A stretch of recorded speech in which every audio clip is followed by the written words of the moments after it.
Hello, everybody. Welcome back to Do I Look Sick with Mia and Jennifer, good evening, everyone. It's nice to be back. Missed you guys the last Monday we were here. We have a good show for you scheduled today.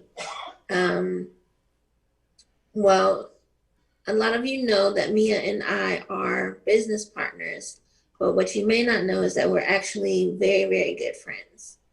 And this show is kind of all about Mia.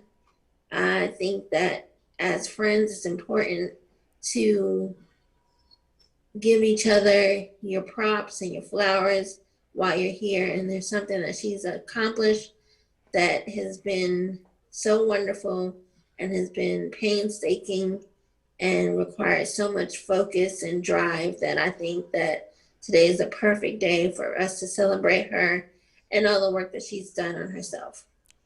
thank you. Don't make me Don't cry cry. while we live.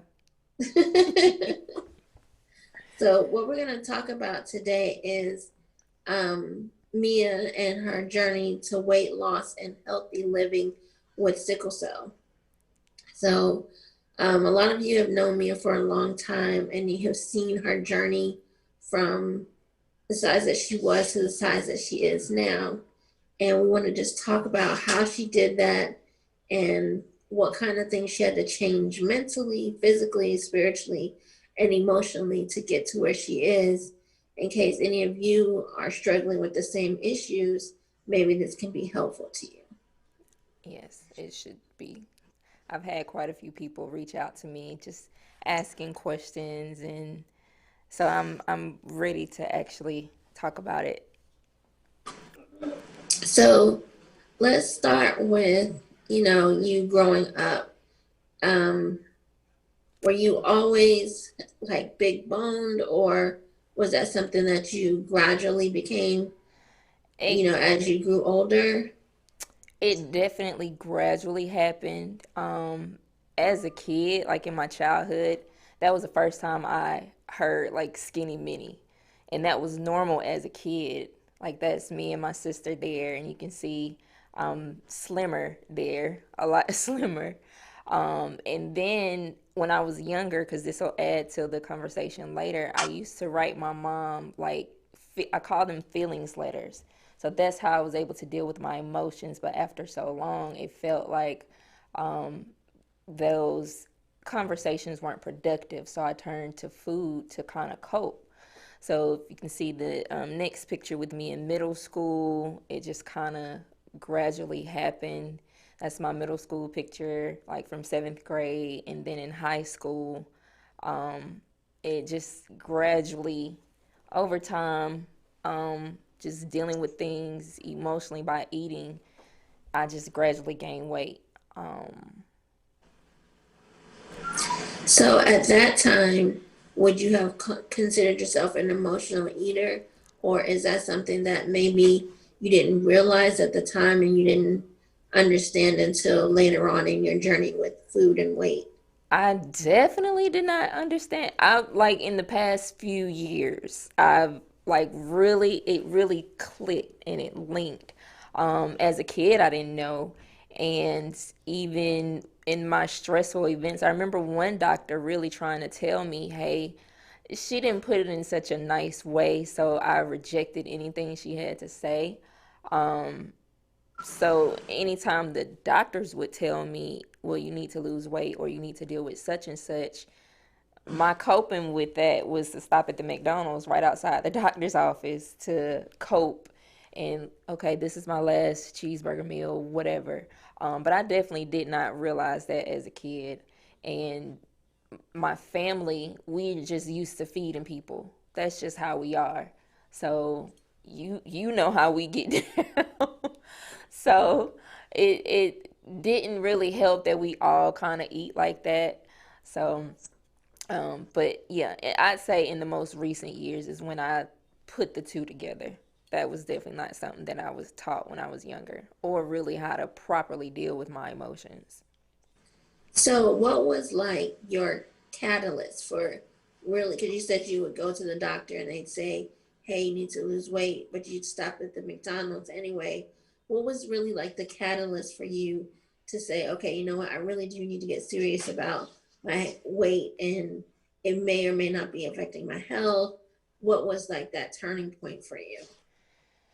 So in 2010, like something physically had to happen. In 2010, I was diagnosed with IIH. But let me back up before I get to that point. So I lost my sister in 2004, and that's when one of the doctors tried to tell me that um, after so long of grieving, it's no longer grieving, it's depression. And at that time, I was like, you can't tell me how long to grieve my sister's death. And now that I think back, she was trying to say, you're dealing with it inappropriately, or you need to find a better coping mechanism. But it sounded, at that time, I'm hurt. I'm not trying to hear it. It just sounds like she was trying to pray the fat away, and I just wasn't having it. So after what was, so go back to 2007, these are my pictures, to show the gradual weight. Um, so when you see these pictures, Progression, maybe. yeah, the progression of the weight gain. So these were in 2007, um, 2008, and in 2009, that particular year, I dealt with a lot of grief. I lost like an aunt and uncle a month apart.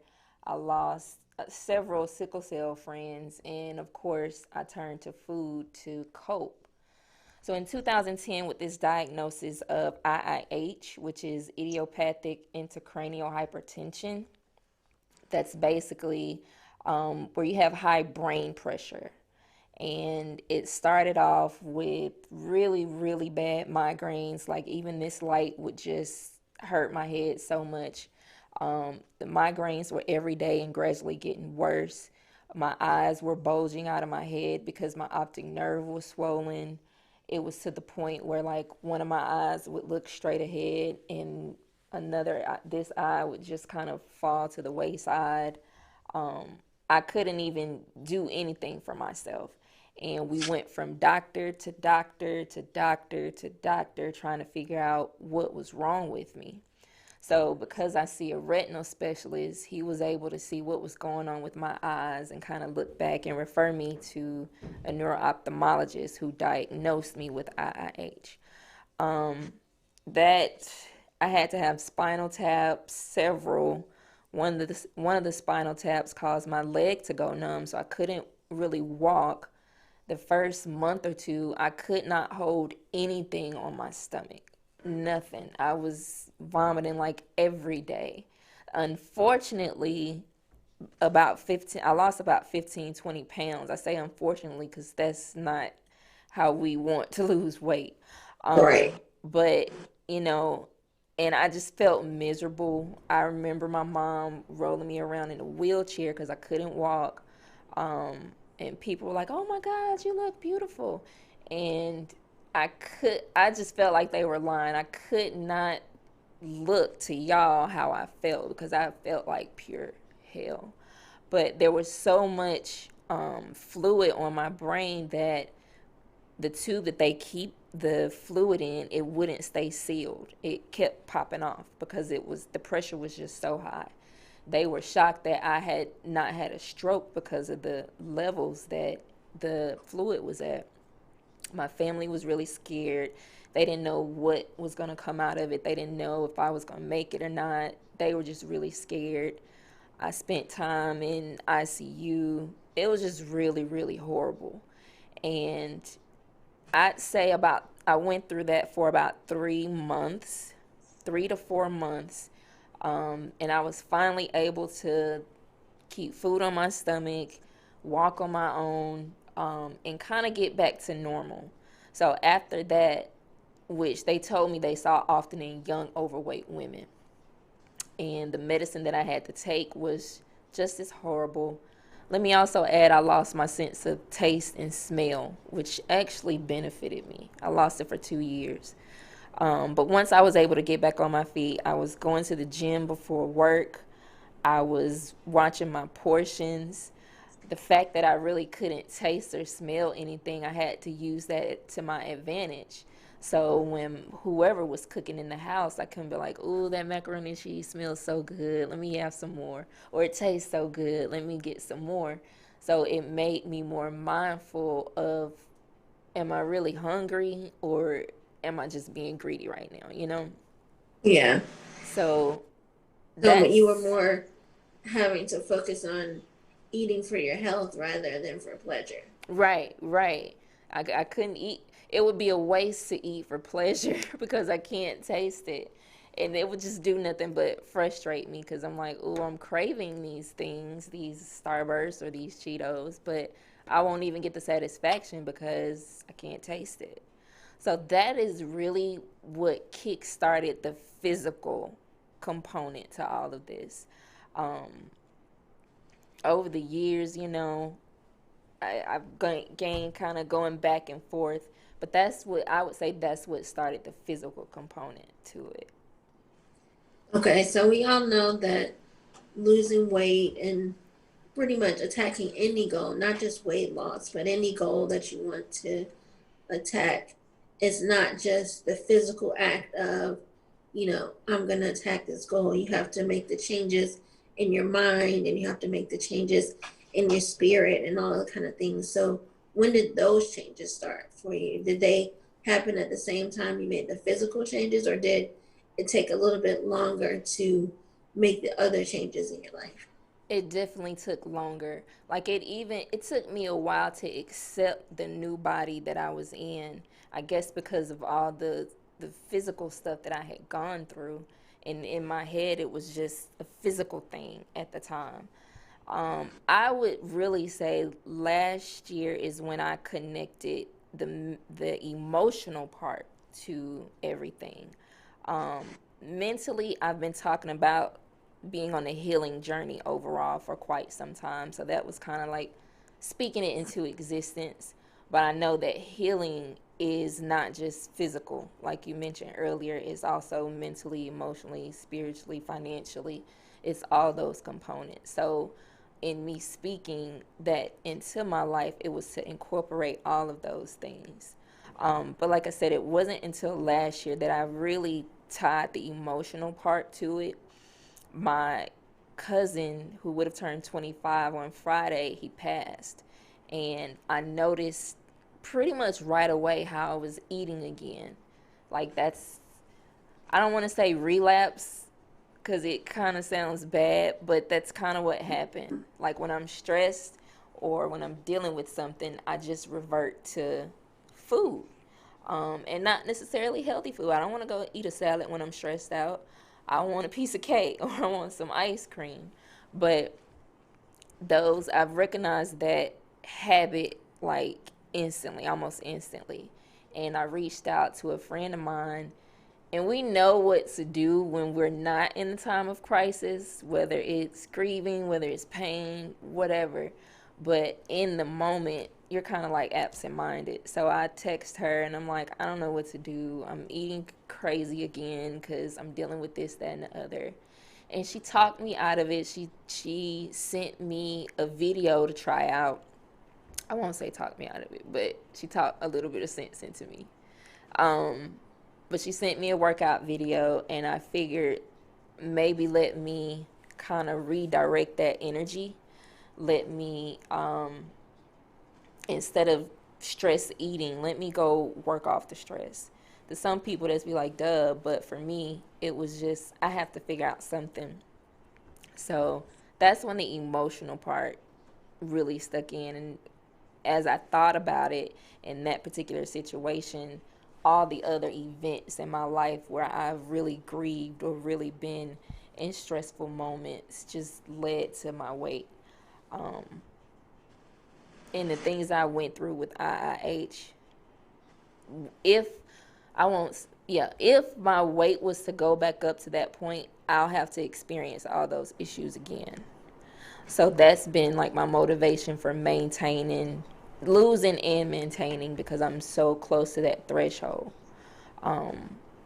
But those were, I'd say, within the past 5 years is when everything like really connected. Okay, so you said that you recognize now your pattern of, maybe stress eating or grief eating. So now that you've recognized the pattern, how has that changed your current relationship with food? So now I'm more so look for other things to cope with when it comes to my with me stressing or dealing with emotional things. Um, I try to think of alternative things, and I really try to monitor like if I'm really hungry or if am I just eating because I'm bored, stressed, emotional. I try to be mindful of the triggers right away and deal with them in an alternative way. Um, Working out kind of is a cushion for when those stressful moments come. I guess that's my way of like keeping the stress level down, so that when I deal with a stressful moment, because we can't always avoid stress, or when I deal with an emotional moment, the impact won't be as bad. When we deal, especially me, it's probably a lot of people, if not everybody, but when we deal with emotional or mental things, our body pays for it. And of course, with sickle cell, we pay for it almost immediately. So I want to be able to deal with certain things before it really hits my body as bad as it does. So I had to recognize that connection. I forgot the question. So, what do you say to people who are like, well, you have sickle cell and you're talking about working out, going to the gym? How does that affect your sickle cell? Because for some people, going to the gym may not be an option because of the pain that it inflicts on them. Do you have pain when you work out? Or if you do, how do you deal with that? So I've had quite a few people to ask me how has the weight loss period affected the sickle cell. I think I kind of hack myself. Like with sickle cell, we could just be hurting just because. And maybe I just refuse to accept that as a reason for me hurting. So working out kind of it made me be like, okay, well you're hurting because maybe you went a little bit too hard or maybe you was exercising today. That's why you hurting. So I because I know that's why. I know this probably sounds crazy. Um, I I treated the pain differently.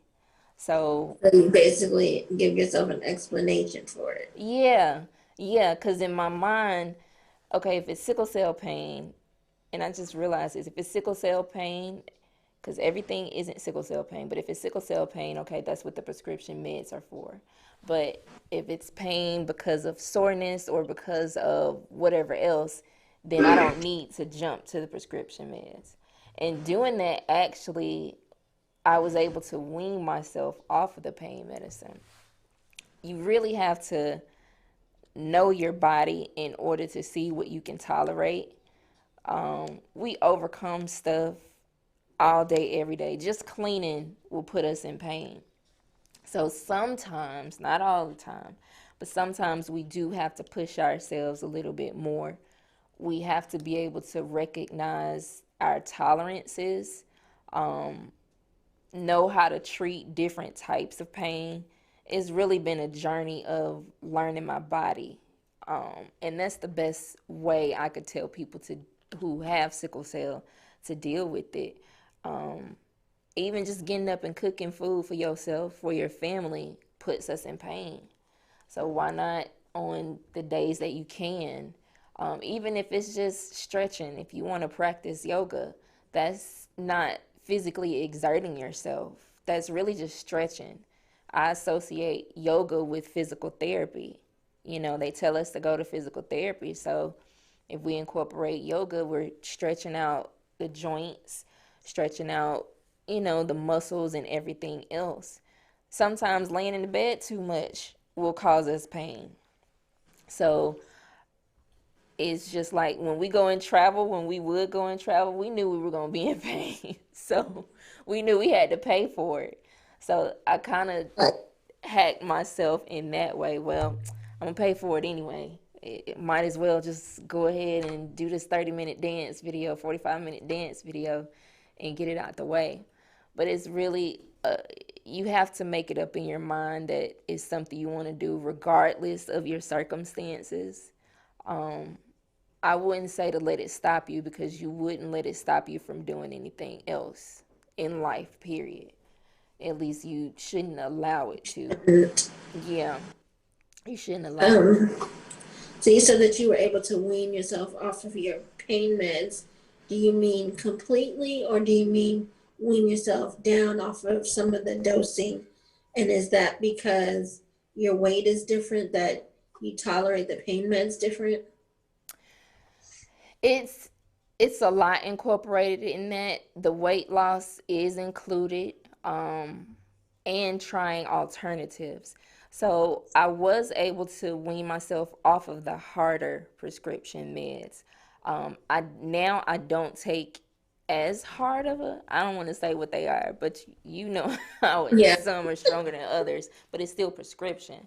So at one point, the heavier dose, I wean myself off. I would cut it in half, because I noticed that now that my body is changing, the medication is also affecting me differently.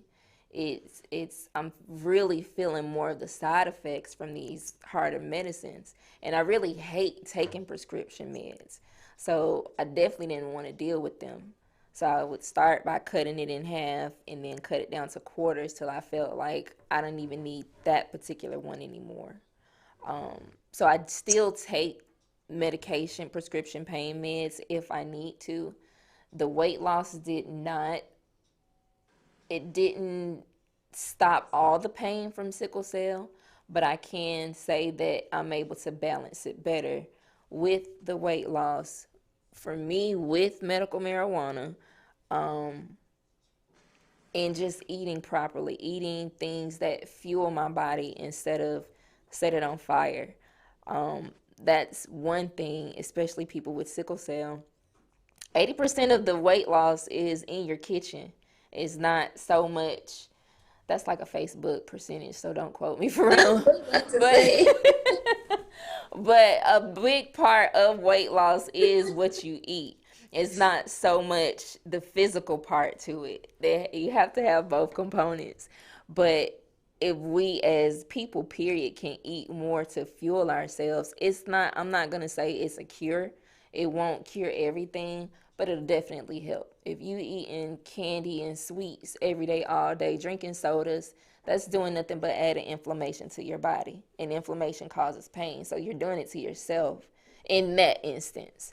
Um, so we have to kind of think of it that way. No, a salad won't just take away your pain. A salad just for one day, it's not going to take away your pain. But it does fuel your body and give you the things that you need to operate. Exactly. So I think Exactly. people get confused and they think, well, like I ate a salad. I'm healthy. I eat healthy, but it's what you do consistently. Yeah. Like if you ate a salad on Monday and then Tuesday, Wednesday, Thursday, Friday, Saturday, and Sunday you had a steak or a burger, you're not giving yourself, what you need. And I'm not necessarily saying you can't eat beef. I'm not a nutritionist or anything like that. So these are just my opinions. But like, there's certain things, that I don't eat, but I don't necessarily restrict myself for anything. So if I have a craving for something, which is very rare, I will feed into it because I think everything in moderation. But I love to eat a salad. And if I could, I'd eat one every day. But I think people have to understand that, if you're going to eat the bad stuff, you have to eat more good stuff. Right. And it's like the more bad stuff you eat, the more you probably should work out. If you're continuously eating this unhealthy foods and you're not working it off, that adds to all type of issues. Yeah, and it gets stuck in your body and it's Yeah, hard to digest and get rid of. right, right. And I'm not vegan. I might have vegan meals some days. But I'm not vegan. I'm not a vegetarian. I don't eat beef or pork. That's more of a personal preference. Pork adds to high blood pressure, which is one of my issues. So that was one of my reasons for cutting out pork. Um, my dairy is minimized. I don't drink regular milk basically because I can't really tolerate milk, most milk products. I can do like some cheeses, but I try to cut back on my dairy. That's another thing that causes inflammation. So it's again just being mindful of what you're putting into your body. Even with the chicken, turkey, and seafood that I eat, I carefully pick it to see, if it's farm raised or wild caught or organic or things like that. And people say that, being healthy is expensive, and it really is. It It's doesn't more have to be. expensive to not be. Yeah, you're going to either pay for it now in food or pay for it later with your health. Yeah. So, and it doesn't have to be expensive. You might have to be really creative, but it doesn't have to be expensive. Um, but you have to put that first and foremost. If you'll invest in your clothes, your video games, your shoes, you can invest in the proper food that you need to keep your body here to continue to rock those shoes or to continue to play those video games. Food can literally kill us if we're not doing what we're supposed to do. So what does your like day to day typical menu like consist of? Okay, so I feel super legit now that I eat avocado toast for breakfast. Oh, you're so bougie. But I just graduated to avocado toast. Thank you. I feel super legit. So it might be some avocado toast. Sometimes I'll make an egg with an English muffin and maybe turkey bacon, or something light like that. I don't eat a heavy breakfast a lot of the times. Yesterday I did. I made some shrimp and grits, and that was pretty good. But but again, like you said, everything in moderation. For lunch, I'll do some type of salad, um, some type of sandwich with tuna, make a tuna salad. Most of my meals are light. I can't even eat heavy stuff anymore because after a while I feel nauseous and just disgusted by what I've eaten. Um, for dinner, it depends on who's cooking that day. My mom, I have to congratulate my mom because she stopped cooking cabbage with fat back, and I'm so proud of her for that. Oh, name is Peggy. So if I don't convert her to do anything else, she stopped cooking the cabbage with fat back. So, she's catching on to some of the things that I'm doing. Um, I like to try different recipes because it's a way I get to play with my food. So trying new recipes and with the fresh foods and the different flavors really helps me in trying new stuff and trying new recipes and new foods that I normally wouldn't eat. So it just depends on the day. But most days is really light stuff. I'll snack on trail mix, granola bars and yogurt, but things like that, baby carrots. I changed my snacks to more healthy stuff. It doesn't give me the same satisfaction, but I try not to look for the satisfaction in eating anymore because sometimes I do, but most times I just try to convert it. Yeah, I mean, like my situation is different from yours. I don't eat enough. Um, and so now I have to work on adding more proteins to my diet and more things that can help me gain weight. But with the medications that I take, it's really difficult for me to eat a lot of times. I don't have an appetite most days. And when I do, I'm really nauseous. So I'm always trying to find like, what is it that I can eat that's going to give me a little bit of satisfaction, but is also going to fuel my body. Yeah. Um, for some reason I switched my Flamin' Hot Cheetos to baby carrots, and I think that's more Just so for there the aren't. huh. Look, they're both orange, so they work. Maybe so, but I think it's more the crunchiness that I was craving. That's another thing I learned when I couldn't taste or smell is the texture of foods, and what I was craving more crunchy, soft like jello or pudding or something. Some textures I still can't really do, but I paid more attention to the textures of food. So that was one of my things. Okay, maybe it's the crunchiness that I like in the Flamin' Hot Cheetos that I'm really craving. So baby carrots are crunchy. Let me see that and see how it goes.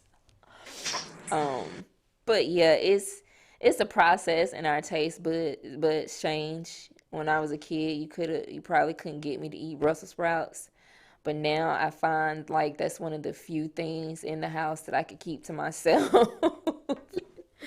If I cook it Well, if right, they're made properly, they're really delicious. yeah, if I make it right, like me and my mom will eat them, but Devin will be like, "No, I'm good. I don't care how you make it." And I was probably the same way as a kid. You couldn't get me to eat a lot of the stuff that I eat now. But Devin is adventurous in her eating, so that's a good thing. She is, so she's been trying some of the vegan food that I've cooked. Um, but she's like you said, she's experimental with her cooking and her what she eats. Brussels sprouts just not on that list. So she gets a pass because she eats so many other different She things. does. Yeah, she'll try some of the vegan stuff. I made like a sun-dried tomato spaghetti. She liked it. She picked all the tomatoes out, which kind of made me mad because I'm like I could have ate that. But she's open. She's good with experimenting with stuff. So I guess like the big question of the evening is how much weight have you lost in total? So in total, I've lost about 75 to 80 pounds. At my heaviest, I was between 250, 260. Um, oh yeah, I forgot about these pictures. See, this was 2001 when it 2011, I'm sorry. Um, After I had been diagnosed with IH and just come back to normal. That was at our 10-year class reunion. And then for my 30th, you can see there, I was strutting for my 30th birthday party. I gained a little bit back. When I got my taste buds back, I felt like I was making up for lost time. I'm gonna be for real. I did. So I did gain a little bit of weight when I got my taste buds back. This was me last year for my 37th birthday when I was like really going hard with it. And this was me a few weeks ago. So the total has been about 80 pounds overall, and that. Um, I've maintained that, and I'm super proud of it. I'm having so much fun finding new clothes, just finding a new style. Um, it's just been really rewarding, and instead of eating to celebrate, I just go shopping. Um, I don't know. I mean, that can be just as unhealthy, but long as you set your budget amount or whatever to make up for those clothes. I had to get rid of like 3 bags of clothes, so I needed more clothes anyway. So I just replaced it with more appropriate fitting clothes. Like I used to wear baggy stuff. I was a tomboy in high school, so sneakers, sweatpants, sweatshirt. Every now and then I would dress up, but when I was younger, I found it hard to kind of dress more feminine because I was bigger than my peers. And the And clothes weren't in your section. yeah, so my mom would take me to these mommy stores like Cato's or I was just like, no, this is not for a 16-year-old. This is not gonna work. So I just felt more comfortable with the sneakers and jeans and a t-shirt. Even in junior sizes, I've never been able to wear junior sizes And because I'm trying to get out of them. I've never been able to wear junior size because it just doesn't fit me right. Even now, I don't feel comfortable in junior size. I But you technically, shouldn't, because we're in our 30s, so we right. should be shopping in other sections. But Should sometimes not be there's, fitting us. you're right. And with the clothes that I've replaced with, me and you have talked about me looking more my age. Even though we look like we're in our 20s, the clothes that I get, I want to look more mature and Yes, more going on 40 on the 35 plus side than I that do 25, exactly. 26. That's a conversation for another day. That's a whole nother frustration there. Right. If you have any questions for me, dial in 470-251-4647. That's 470-251-4647. So, just to piggyback off of what I said when we started this, like as your friend, I'm so like happy and proud for you, just because I know how much work you've done and how diligent you've been, and I just it's motivation for anyone, just to see you stick to it and achieve these goals. So I just want you to know that, like, I'm super proud of you. Thank you. I feel like I feel like I have to. Every day that we are breathing, every day that we wake up is just another chance to be better than we were yesterday. So if I had that moment where I had too much ice cream or whatever it is, okay, I've learned not to be so hard on myself, and think about how much I've gone through and where I used to be to where I am now. Um, so I do give myself now that grace of just, okay, well, it's not so bad. You slipped up. It's been an on and off again thing. The key is to get back up when you've fallen off the wagon. Like, just don't stay there. Any And I opportunity. know that's something that you and I have talked about before, Yeah, because you were like, I messed up today or whatever. I'm like, you messed up once, yeah, you know, yeah, but you've done amazingly well for since 2010. So, yeah, yeah. And I've just really had to recognize those things and not be so hard on myself, um, and just recognize them right away, because before I think it would take me a minute to just recognize that, but now I feel like I can pick up on it pretty quick and just be like, okay, let's not continue to eat that, or let's not continue to do that. It's okay to rest today, or um, have a little bit of whatever it is today to satisfy that craving. I really try not to deprive myself, because I feel like when people tell me I can't have something, then you want it I even want more. it. Or if I can't do something, You want to do it I even want to more. do it. Exactly.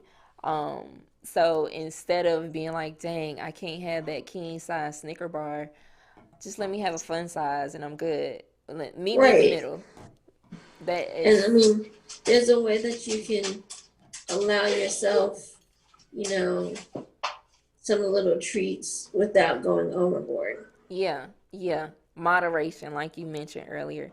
Um, when I first started doing, and these are just hacks that I've done, I still do with, I've cut back a lot, especially with the pandemic, on eating out. But when I first started, I would get the big kids meal.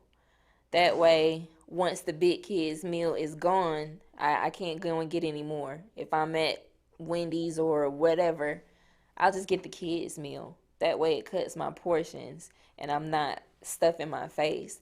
And if you notice now, like, The medium size now is what the large size Yeah, yeah, used to the be. So portion sizes have gotten bigger. yeah. You do have a question on Facebook. We kind of covered it, but if you could just hit on it again. Vernita Finch is asking, what did you do starting out, and did you ever feel that a workout aggravated your conditions? And if it did, what actions did you take to get back on track? What was the first part of that question again? What did you do starting out?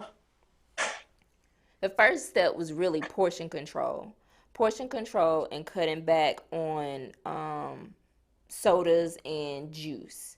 That was before I really did anything. And I noticed, because I would go on and off with Weight Watchers, and that's something that they point out, the portion controls and of course the stuff that you're eating. But cutting out on the sodas and the juice alone helped lose some of the weight, and just turning all that into water, flavored water, whatever. But that was to start off. Um, what was the second part again? Did you ever feel that a workout aggravated your conditions? And if it did, what actions did you take to get back on track? So absolutely. Um, I remember trying to do some push-ups last year, and I messed up my shoulder. I didn't do. I have still have not done any push-ups. And I remember some years ago, um, this trainer The was trying to trainer? a trainer. Yes, this trainer tried to get me to run. I've worked with a trainer before when I would go to LA Fitness, and that was fine, but this was later on. He had me trying to run, and I knew I couldn't run for real, but I tried running that day, and I felt like I had a crisis in my lungs because every time I took a breath, whether it was a deep breath or not, it would hurt, and that lasted for maybe a week. And I was like, I'm never running again. I remember So, that too. You so called me. You was like, I don't know why I was trying to run. right, I pushed myself though. I was like, girl, why? yeah. So that didn't work. But once I recover and allow my body that time to like get back to normal, I just ease back into it. I've definitely learned with sickle cell, it's a lot of restarting. It's a lot of kind of just resetting and starting over again, because sickle cell is so unpredictable. Life period is just unpredictable at times, and we have to be able to learn how to reset and kind of restart. Like we can't. You remember when we were younger and we played video games and we just, when we got No. frustrated, we snatched the cord, we just turned the power off. It's kind of like that. Just okay. So that didn't work. I messed up my shoulder trying to do some push-ups. Let me sit down somewhere. I'm gonna try the push-ups again soon because I want to tone up. Maybe try first doing planks. Yeah, doing planks or against the wall versus on the floor, because I think Yeah. on the floor you're putting more weight on your shoulders, and I already have AVN. So it's a matter of just finding something that works for your body, learning, and you're gonna have to gradually put yourself at 10 push-ups. I can't just bust out 10 push-ups now. I'd be good to get in too. But it's a gradual thing.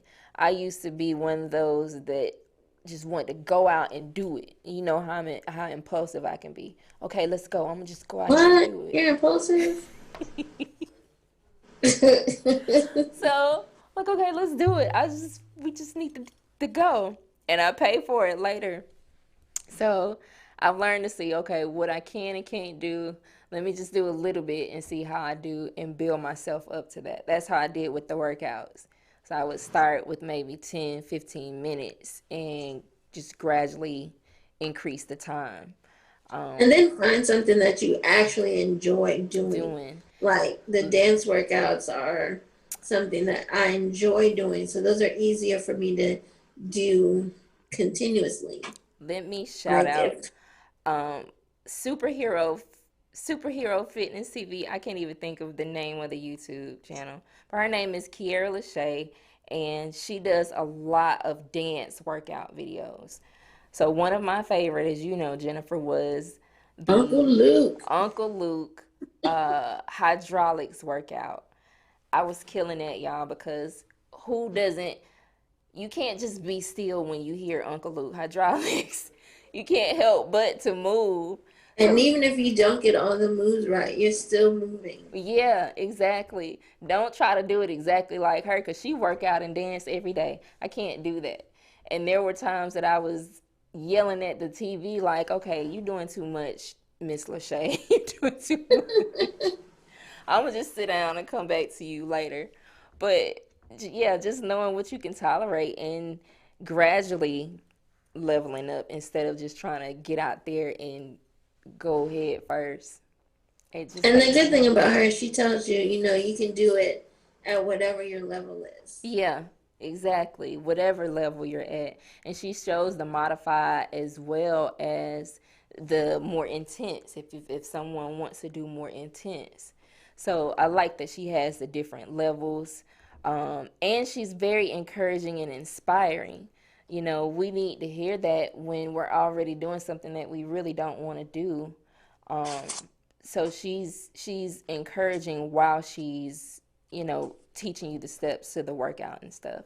And she has like latest songs too with Megan Thee Stallion and things like that. So I'm sure people can find some fun videos. I like to watch Afro Fitness too because she has workout videos to like African beats and stuff. Reggae, Yeah. Afrobeat. So of course you might not have ever heard these songs in your life before, but you hear those drums and that beat, you can't help but to move a little bit. So that just gives me energy to get up and do stuff. So Well, yeah. this has been most enlightening. Even though I'm your friend and I know most of these things, I'm glad to be able to present you to the rest of the world. Thank you. And we do have to thank our sponsors, and I'll let you do that. Okay.